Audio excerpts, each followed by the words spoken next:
En nuestro foro Acceso a la Justicia, sentencias con perspectiva de género. Iniciaremos esta segunda parte del programa dando la más cordial bienvenida a la doctora Carla Iracema Quintana Osuna, directora general de la Asesoría Jurídica Federal de la Comisión Ejecutiva de Atención a Víctimas, a la doctora Alicia Elena Pérez Duarte, investigadora del Instituto de Investigaciones Jurídicas de la UNAM, y también a la doctora Marta Patricia Castañeda Salgado, investigadora del Centro de Investigaciones Interdisciplinarias en Ciencias y Humanidades, quien posteriormente realizará su intervención. Damos el uso de la palabra. Buenos días, casi buenas tardes. Les agradecemos mucho su permanencia en este foro. En esta parte, en esta segunda parte, las doctoras Quintana y Pérez Duarte y Noroña, porque la doctora pide que se mencione su apellido materno también, versarán sobre la sentencia de amparo en revisión 554/2013, caso Mariana Luna, que como muchas y muchos de ustedes saben, es un caso todavía emblemático dentro de estos procesos de fundamentar sentencias con perspectiva de género. Sin más, vamos a escuchar la intervención de la doctora Carla Iracema Quintana Osuna. Gracias, buenos días a todas. Muchas gracias por la invitación, siempre es muy bueno regresar a casa. Me invitan a hablar sobre esta sentencia de Mariana Lima. Yo tuve la oportunidad de ser la secretaria de Estudio y Cuenta que colaboró en la redacción de esta sentencia dentro de la primera sala de la Suprema Corte de Justicia de la Nación. Y me gustaría contarles un poco del caso que ya muchas de ustedes conocen, pero también un poco la perspectiva desde la Suprema Corte de Justicia. Y cuando yo empiezo a hablar siempre de este caso hace las mesas pasadas hablaron del caso Campo Algodonero. Cuando yo llego a trabajar en la Suprema Corte de Justicia y llega el caso de Mariana Lima, la pregunta es, ¿por qué es hasta 2013 que llega un caso de feminicidio al Tribunal Constitucional? ¿No? Ya habíamos tenido la sentencia de Campo Algodonero, ya habíamos tenido las sentencias de Inés Fernández, Valentina Rosendo, ya habíamos tenido las visitas de relatoras de Naciones Unidas, ya habíamos tenido informes temáticos, ya hemos tenido tantísimas cosas, y lo inconcebible es que no hubiera habido una sentencia por el máximo tribunal. En temas de, no solo de feminicidio, de violencia de género había habido por ahí algunas, pero en el tema específico de feminicidio. México es el país que porcentualmente tiene más sentencias condenatorias por la Corte Interamericana en temas de violencia de género. Y eso lo tenemos que tener muy claro, y nos falta la que ya viene de Atenco, que va a subir el porcentaje y va a llegar casi al 40 y tantos % de las sentencias condenatorias contra México tiene que ver con violencia de género. Entonces, el problema es cómo desde el ámbito internacional se está puntualizando un problema estructural y por qué a nivel interno no ha habido una respuesta por parte del Poder Judicial. Porque definitivamente si un caso llega al sistema internacional es porque el Poder Judicial no actuó o no actuó de forma convencional. Entonces, ahí tenemos que poner el dedo en la llaga. La pregunta es, obviamente entonces nos gustaría, y aquí sabemos que no es así, la respuesta es, pues no hay sentencias porque no hay casos, ¿no? Porque los casos que hay se resuelven en las primeras instancias. Pero sabemos que eso no es así. El caso de Mariana Lima es uno en miles, si no es que millones de temas de violencia de género que nunca llegan a un acceso a la justicia, ¿no? Entonces, En ese contexto es que llega el caso de Mariana Lima a la Corte. Ustedes saben que la Suprema Corte tiene la facultad de atracción. ¿Qué es esto? Que por temas de importancia y trascendencia, los ministros hagan suyo un caso que de manera natural, que no ha llegado de manera, entre comillas, natural a la Corte. O sea, que no llega por sentencia de apelación, por el tribunal colegiado, bla, bla, bla. Si ustedes se dan cuenta, los avances o los pocos avances que ha habido en materia de derechos humanos en la Suprema Corte de Justicia de la Nación, la gran mayoría ha sido porque la Corte ha traído este tipo de casos. O sea, no llegan de manera natural. Feminicidio llegó por atracción. Matrimonio igualitario llegó por atracción. Los pocos casos que ha habido y que no se han resuelto o se han resuelto no de la mejor manera en temas de interrupción del embarazo, ha sido por atracción. Entonces, esa es una pregunta que nos tenemos que hacer en términos de acceso a la justicia y cómo el sistema de justicia está permitiendo o no, más bien no está permitiendo que lleguen los casos de violaciones de derechos humanos a la Suprema Corte de Justicia. ¿Y por qué no llega la mayoría de ellos? Podemos decir que porque no hay investigación, esa es una posibilidad, pero muchas de las veces, y eso es ahí donde yo ya entro en el tema de la Suprema Corte de Justicia, porque muchos de los casos se sobreseen. Y aquí quiero empezar con un poco la historia de Mariana y de cómo es que llega el caso a la Suprema Corte. Y si no hubiera sido por este juez de primera instancia, difícilmente estaríamos hablando hoy del caso Mariana Lima. O sea, un juez, una aguja en un pajar, que logró hacer algo distinto en materia de proceso de amparo para que esto llegara acá. El caso Mariana, voy a contar rápidamente dos historias, ¿no? Como estas películas que se cuenta la misma historia por dos personas y cómo se ve de manera distinta. Las dos versiones que teníamos era la siguiente. Primero digo la del marido de Mariana, policía ministerial de Chimalhuacán, Estado de México. Dice que ese día se había peleado con su esposa, con la que llevaba 18 meses de casado. Se habían conocido en el Ministerio Público. Ella era pasante en Derecho, es importante decirlo, ella era pasante en Derecho de la UNAM. Era alumna de la UNAM, de aquí de CEU. Tenían 18 meses de casados, se conocieron y ella había dejado de trabajar y se pelearon un día. Le habló por teléfono Mariana el día antes de su muerte. Él dice que la escuchó un poco borracha en el teléfono y se pelearon por teléfono y dice, pues prefiero no volver a casa porque para qué si estoy enojada con ella. Llego hasta el otro día. Bueno, en la noche, por cierto, como decido no ir a la casa, me voy con mi examante. Paso la noche con mi examante y llego en la madrugada a mi casa. No traigo llaves, se me olvidaron, toco, no me abre Mariana, me meto por la ventana, subo y la encuentro colgada de un cortinero, de una armella pequeñita, y como soy policía ministerial y sé perfectamente protegerles en el crimen, la bajo, la acuesto en la cama y le doy masajitos, besitos, y como veo que no reacciona, entonces como soy policía y sé cómo perfectamente manejar este tipo de asuntos, no hablo por teléfono al Ministerio Público, realizo 2 llamadas que nunca fueron investigadas, a 2 números que nunca fueron investigados, son las 2 primeras llamadas que hago. Después hago una tercera llamada que es a mi ahora ex suegra, diciéndole que Mariana se suicidó.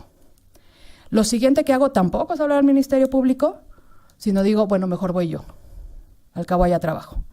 Entonces voy, llego al Ministerio Público, antes de pasar a declarar me encuentro a 2 policías, compañeros míos, colegas, y les digo, pues de una vez les paso estas fotos por si les toca investigar porque mi esposa se suicidó. Doy mi declaración y termino diciendo todo esto, más yo solicito que esto no se investigue como homicidio, claramente fue un suicidio. Esa es la versión del esposo. versión de la madre, que está reconstruida por lo que dice Irinea Buendía, la madre de Mariana, la hermana de Mariana y la mejor amiga de Mariana, es la siguiente. Ellos se conocieron, se casaron y al mes o 2 meses de casados empezó la violencia psicológica, económica, la obligó a dejar de trabajar, verbal, física, sexual, le pegaba, la amenazaba con meterla en la cisterna, la amenazaba con pegarle con un bat, la amenazaba con matarla como había hecho con otras mujeres, la violaba, le obligaba a que le hiciera sexo oral mientras le encañonaba con la pistola. Mariana trató de dejarlo 2 o 3 veces. Ella incluso se cortó el cabello para evitar que él la pudiera tomar del cabello fácilmente. Finalmente, un día antes de los hechos, va con la mamá, le dice, ahora sí, lo voy a dejar. Antes de eso, perdón, ella le decía, te voy a denunciar. Y él le decía que a quién le iba a denunciar si finalmente quién le iba a creer, finalmente eran sus amigos. Y casi tenía razón. Finalmente, un día antes de los hechos, Mariana va con su mamá y le dice, lo voy a dejar mañana, voy por mis cosas, quiero volver a trabajar, voy a retomar mi vida. Y Irinea le dice, ya quédate, ya no vayas por tus cosas. Aquí nos vemos. Y dije, no, puedo ir, yo creo que él no va a llegar, voy a ir por mis cosas, regreso y mañana me acompañas a comprar ropa para empezar a buscar trabajo. Y lo siguiente que escuché a Irinea es el teléfono en la madrugada del día siguiente. Señora, su hija se suicidó, y lo que dice Irinea siempre es que le dijo, ya lo mataste, hijo de la chingada. ¿No? Irinea siempre ha sostenido que es él. La sentencia se divide en 4 grandes apartados. Se analiza la escena, la protección de la escena del crimen, la cadena de custodia, la autopsia y las declaraciones. Damos el parámetro de control de regularidad constitucional, lo que ya hablaron ustedes aquí, campo algodonero, los avances que había habido en perspectiva de género en la Suprema Corte, en estos temas también de protección de la escena del crimen, cadena de custodia. Y además, la pregunta no es, porque aquí nos podemos poner a discutir si el control de convencionalidad lo aplican todas las autoridades o no, o si un ministerio público tiene que saber qué dice Belém do Pará o qué es Belém do Pará, la CEDAW o todo. Entonces, podemos abrir otro marco de discusión, pero independientemente de eso, si no saben qué es la CEDAW, si no saben qué es la Convención Belém do Pará, si no saben qué es la Constitución, sí tenían un pinche protocolo. Perdón, soy sinaloense, es cultura.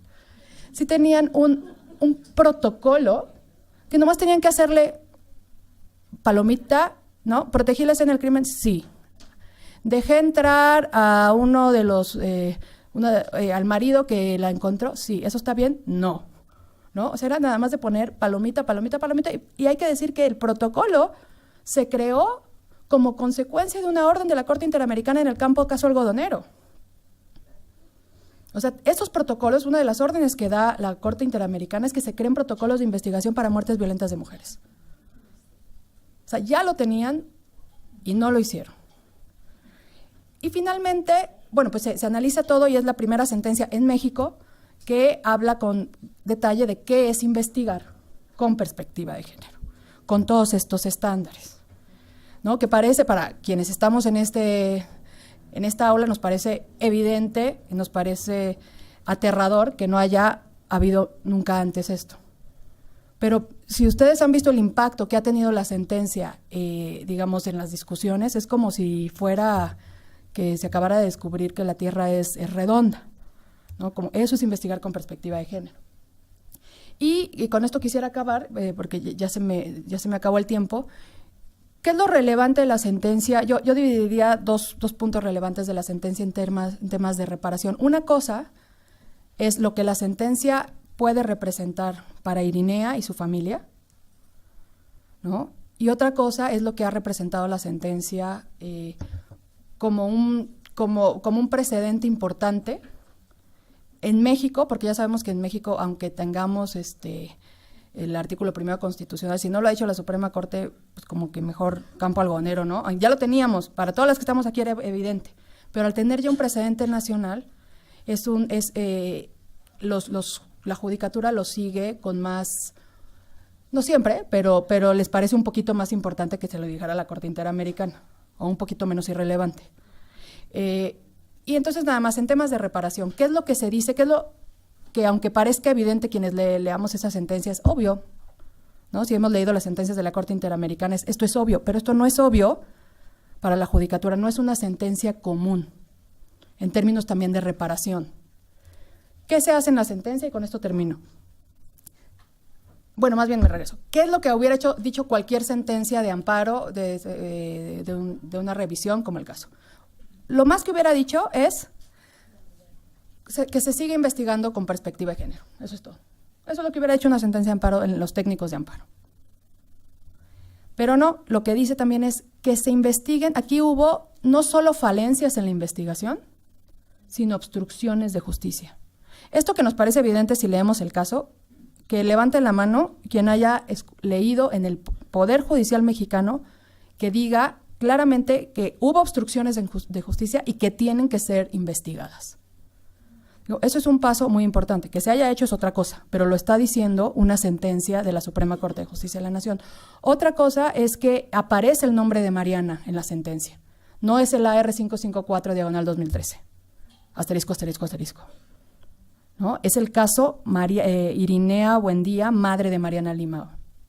Buendía, Irinea Buendía.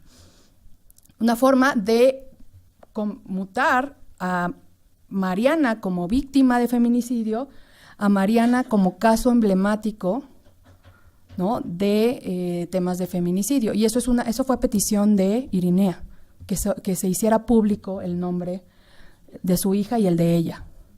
Entonces, eso es otra forma de reparación, ¿no? Y otra forma de reparación también se deja abierto, expedito su derecho a la ley de víctimas, y el hecho también, que no es muy común en la Corte, de que se explique con tanto detalle los hechos al principio, en los antecedentes, que no es común en las sentencias, pues es otra forma de reparación en términos de derecho a la verdad, ¿no? O sea, alguien le está diciendo a Irinea, lo que tú dices que pasó en la investigación es cierto.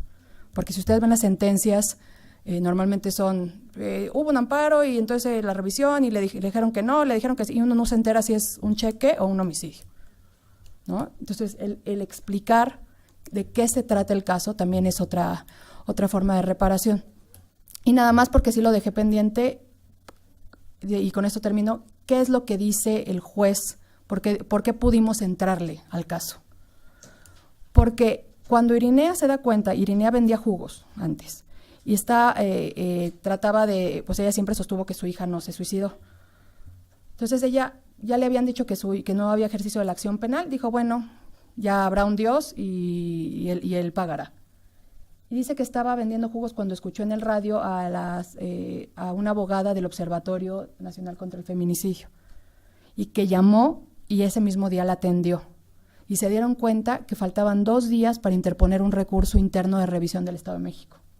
Interpusieron ese recurso, la Procuraduría tenía 20 días para contestar, no contestó, dijeron al amparo, ¿no? El amparo está muy bien hecho, con todos los estándares convencionales, y el juez pues, ya iba a emitir sentencia, y ¿qué creen que pasó?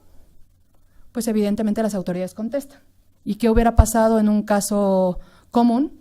Se sobresee, ¿no? Porque yo estoy diciendo que no, esto contra el no ejercicio de la acción penal y contra la falta de contestación del procurador y las subprocuradurías. Y contesta el procurador, levanta el no ejercicio de la acción penal, dice, sí me faltaron 2 que 3 cosillas ahí de hacer. Y entonces cualquier juez, yo les puedo asegurar que el 99.99 de los jueces hubiera dicho, se sobresee, y si estás en desacuerdo con esa decisión, interpone otro amparo. ¿Qué hizo el juez? Y esto es bien importante. El juez dijo, efectivamente se sobresee respecto a eso, pero yo advierto de la causa de pedir, de lo que dice el amparo, que está muy bien hecho, que además de estas 2 cosas que me decías del no ejercicio y de la falta de contestación, me estás diciendo que la investigación no fue efectiva. Yo advierto solito. Eso no pasa. Eso no pasa nunca. El juez solito dijo, hay otro acto reclamado. Y respecto de eso te otorgo el amparo. Y ya Irinea lo que hace es, contra eso dice, no estoy de acuerdo, bueno, estoy de acuerdo contigo, juez, pero te faltó ponerle perspectiva de género. Y por eso llega el caso a la Corte. De otra manera, hubiera sido un sobreseimiento total, y créanme que levantar un sobreseimiento está más difícil que levantar a Lázaro, ¿no? O sea, que llegan, y por eso no llegan los casos a la Corte. O sea, si no hubiera sido por este juez, que abre solito un acto reclamado distinto, difícilmente estaremos hablando del caso de Mariana. Yo la dejaré ahí y...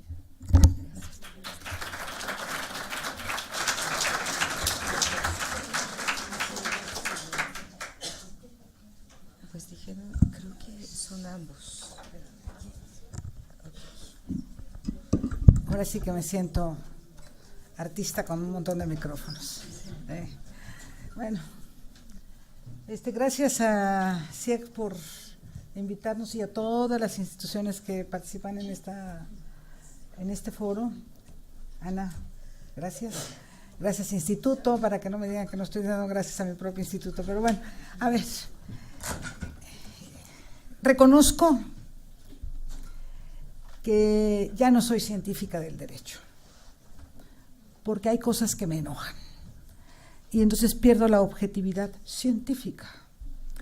Y una de las cosas que me enojan es que hemos trabajado tanto, hemos dictado lecciones, hemos extendido diplomas, hemos gastado un montón de dinero en lecciones que supuestamente ya aprendimos. Y la mera verdad es que seguimos en las mismas. Y eso me enoja, y me enoja mucho. El caso de Mariana, ya nos los contó Carla a nivel general, pero es parte de ya lo deberíamos saber. El cuerpo de Mariana decía a gritos algo que deberían las autoridades saber de memoria. Además, Irinea, la madre de Mariana, su hermana, su amiga, sus familiares, lo dijeron también, tenía una historia de tortura previa a eso. Y además le había avisado a su mamá que iba a abandonar a ese torturador. Sabemos, y lo hemos dicho, y lo han aprendido, y vuelvo a decir, y hemos otorgado diplomas así, pero como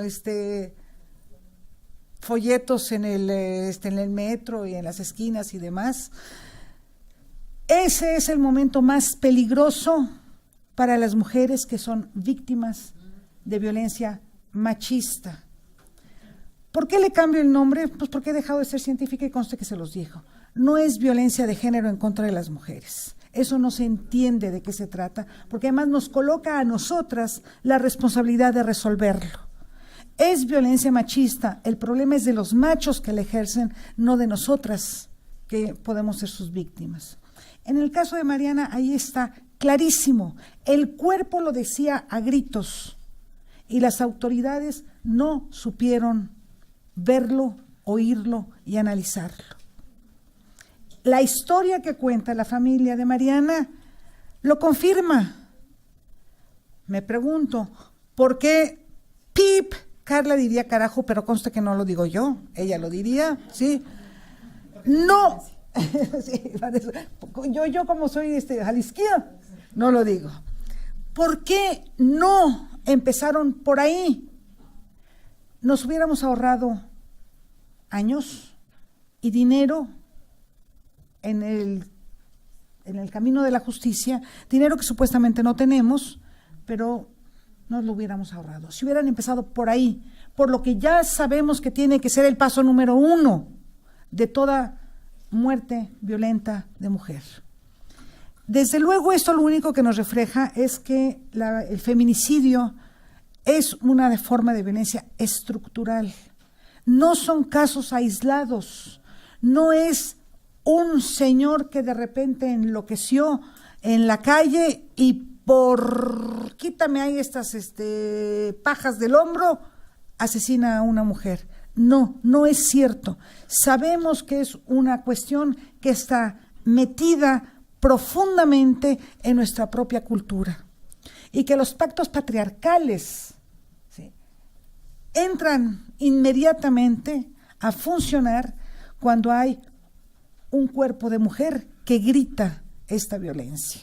Inmediatamente, en el caso de Mariana, pero derechito, fácil, una mujer histérica que se emborracha, pues claro que se suicida.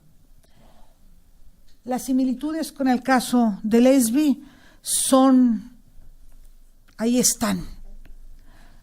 El caso mexiquense no tiene vergüenza, porque la segunda en recibir el expediente fue Dilcia García Espinosa Los Monteros y demás, que trabajó en la FEBIM conmigo, sabía exactamente esto. ¿Por qué ella también firmó el no ejercicio de la acción penal?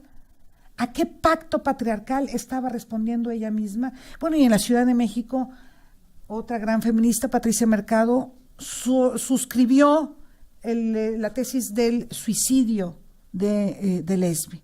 O sea, ahí están las similitudes, pero podemos ver montones de similitudes. De hecho, en el modelo de protocolo latinoamericano de investigación de las muertes violentas de mujeres, se dice claramente, hay elementos comunes en todas estas muertes violentas.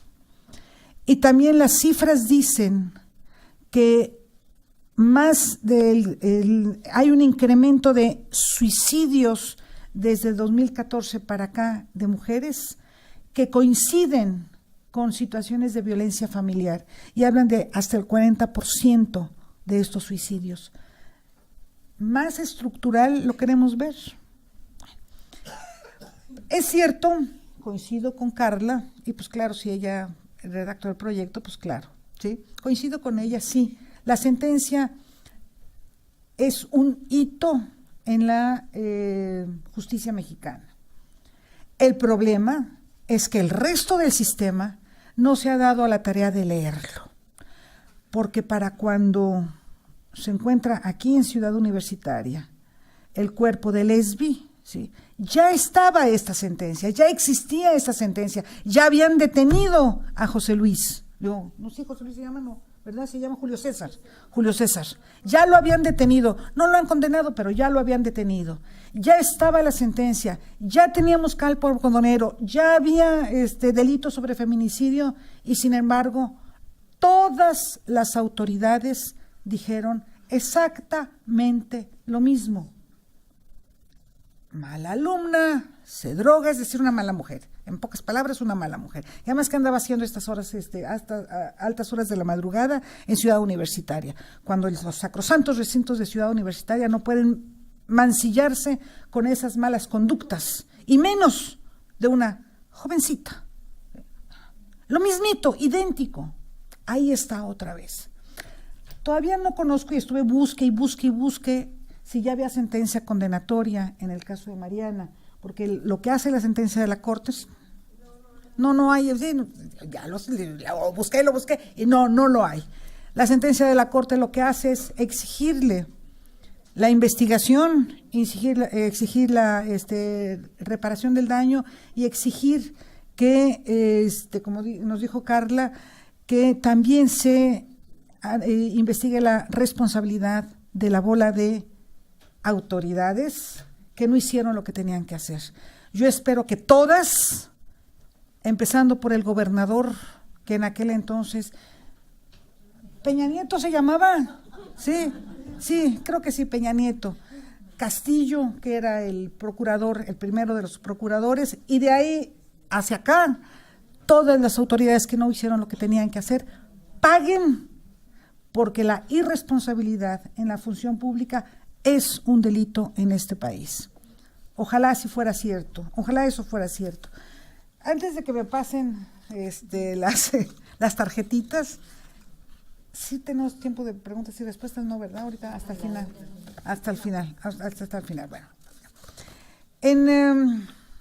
Desde luego es un poquito más científico el artículo que voy a presentar, pero bueno, no importa.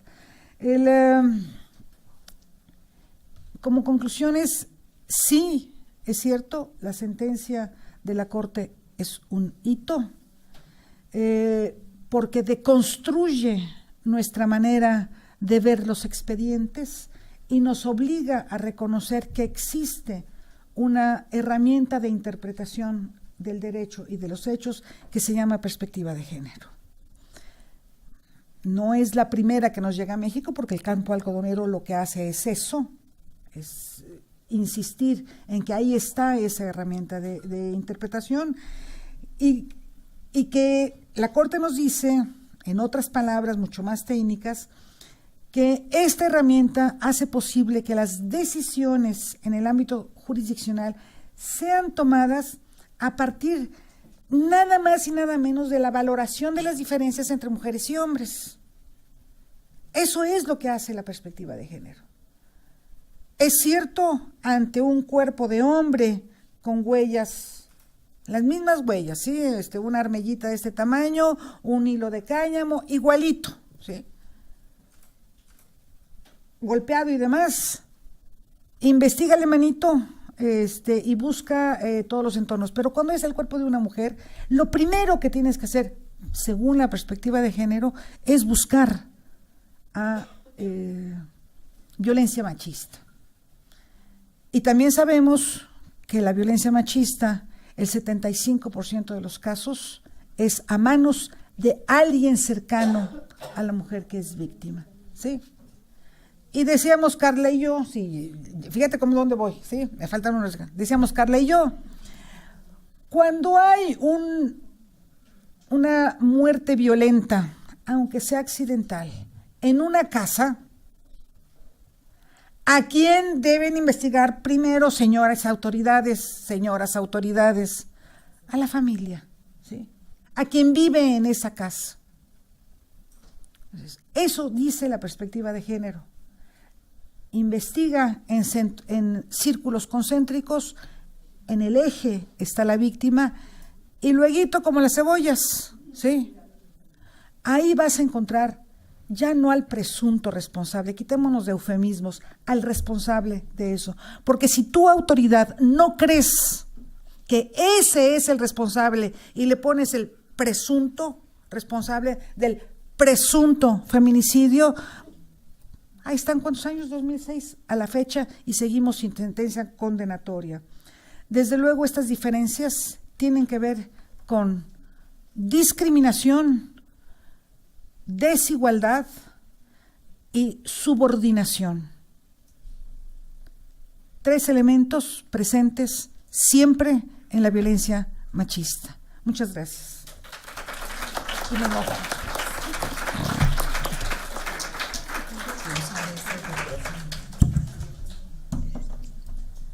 Muchas gracias a Carla Iracema y a Elis y Elena.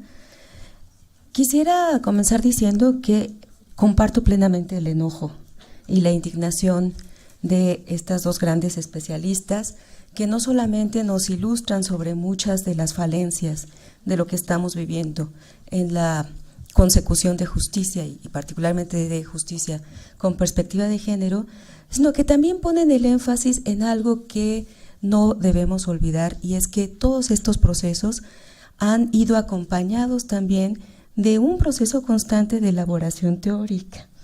Y en este sentido yo quisiera retomar las palabras que en alguna reunión nos expresó la señora Araceli, en términos de que el poder contar con términos, con conceptos que le permitieran poner en evidencia la situación que vivió Lesbi, era algo que agradecía a la academia, y yo quisiera honrar esa confianza de la señora Araceli en nosotras, en la academia, en la universidad, para poner énfasis en el hecho de que la perspectiva de género, tan manoseada, tan dicha, sin entender cabalmente qué es lo que significa, qué es lo que implica, lleva consigo una profundidad del análisis, tanto en la persecución de los casos, cuando ya han llegado a donde tienen que llegar, como en términos de qué vamos a hacer como sociedad en relación con esta violencia. Violencia de género contra las mujeres, violencia feminicida, violencia machista, violencia misógina.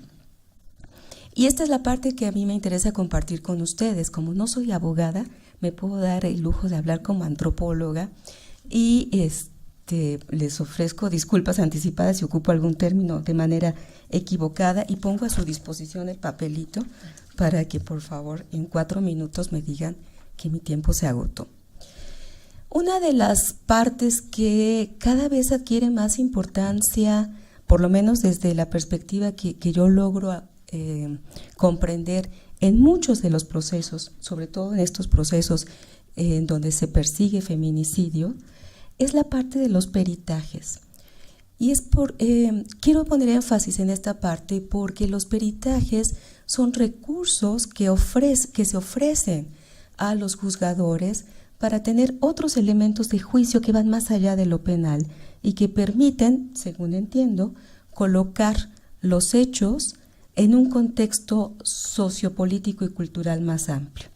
Eso es precisamente llevar la perspectiva de género al campo de la investigación, pasar de la investigación académica, de la investigación de las aulas, a hacer de la perspectiva de género una herramienta útil para la sociedad, una herramienta útil para que quienes juzgan, quienes claman justicia, quienes acompañan los procedimientos, tengan una ruta a seguir en este horizonte de búsqueda, de ejercicio de la justicia, pero sobre todo de ejercicio de la ciudadanía y de reivindicación y vindicación constante de los derechos de las mujeres que han sido objeto de la más despiadada de las formas de violencia.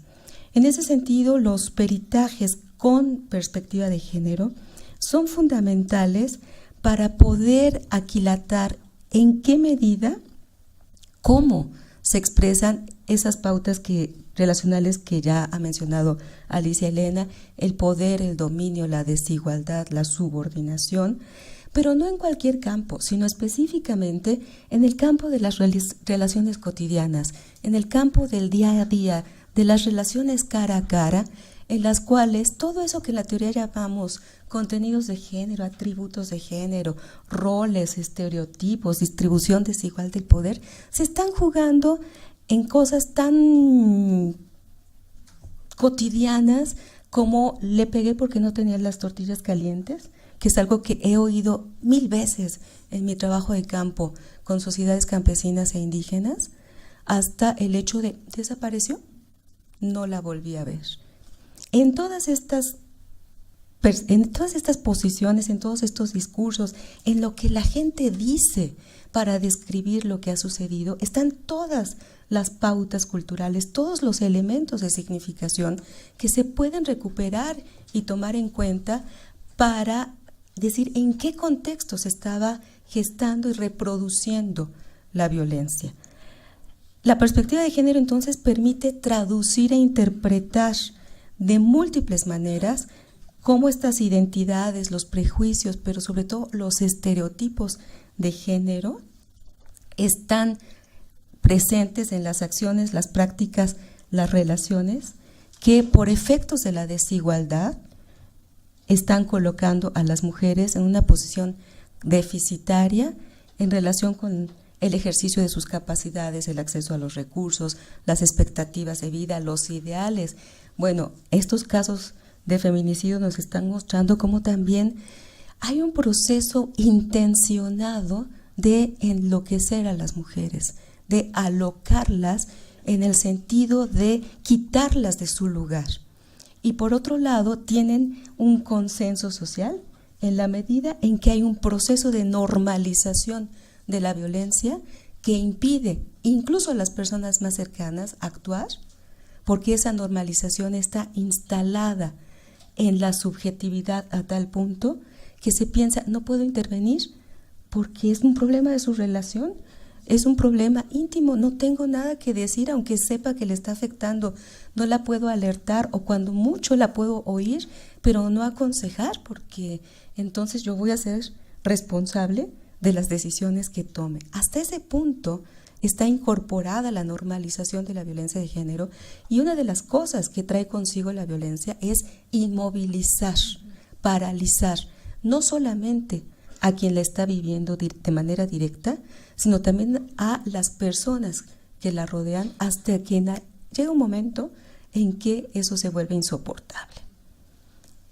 En ese sentido, los peritajes con perspectiva de género en cualquiera de los campos o líneas de investigación que se requieran, criminalística, psiquiátrica, psicológica, antropológica, me faltaría económica. Creo que algo que falta en los procesos es un peritaje económico con perspectiva de género, porque en una sociedad de clases no podemos dejar de lado que muchas mujeres toleran formas indescriptibles de violencia porque no tienen manera de sobrevivir, porque no tienen los recursos para tener una vida autónoma. En esos contextos, entonces, la perspectiva de género aplicada a los peritajes debe mostrarnos cuáles eran las condiciones de vida, pero sobre todo debe mostrarnos si esa mujer era considerada persona.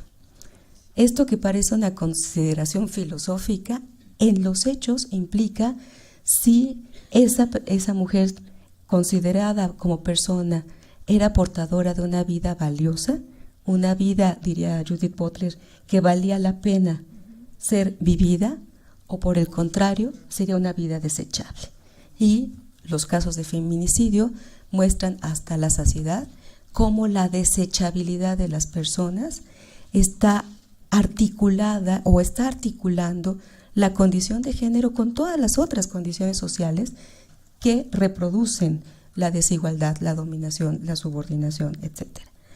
En ese sentido, la apelación que a mí me interesa dejar sobre la mesa es seguir insistiendo en la necesidad de formar especialistas en peritajes con perspectiva de género que vayan acordes en su formación con la Ley General de Acceso de las Mujeres a una Vida Libre de Violencia y con todas las otras leyes con que se articula esta ley. La ley de igualdad, de no discriminación, etcétera, etcétera. Porque el peritaje con perspectiva de género no solamente habla de las condiciones de género, quiero insistir, habla de todas las condiciones socioculturales, políticas y económicas en las cuales, incluso religiosas, o mayormente religiosas, en las cuales tienen lugar esas relaciones violentas y derivan en el asesinato intencionado, pensado, premeditado, aunque sea en un segundo, por quien lo ejecuta. Y en ese sentido necesitamos, me parece, trabajar de manera muy fuerte en la elaboración de las metodologías para poder llevar a la práctica estos peritajes con perspectiva de género, porque no se trata solamente de un manual.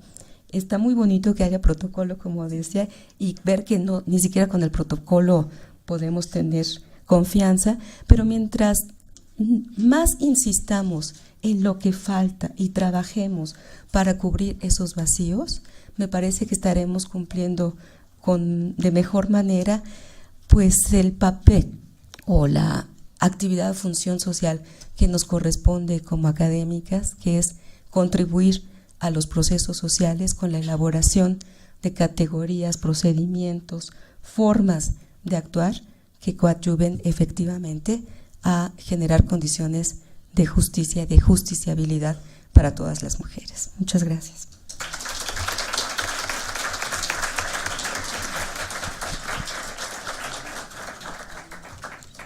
Pasamos entonces a la última mesa, en la cual nuestras ponentes son la doctora Lucía Núñez Rebolledo y la maestra Lourdes Enríquez Rosas.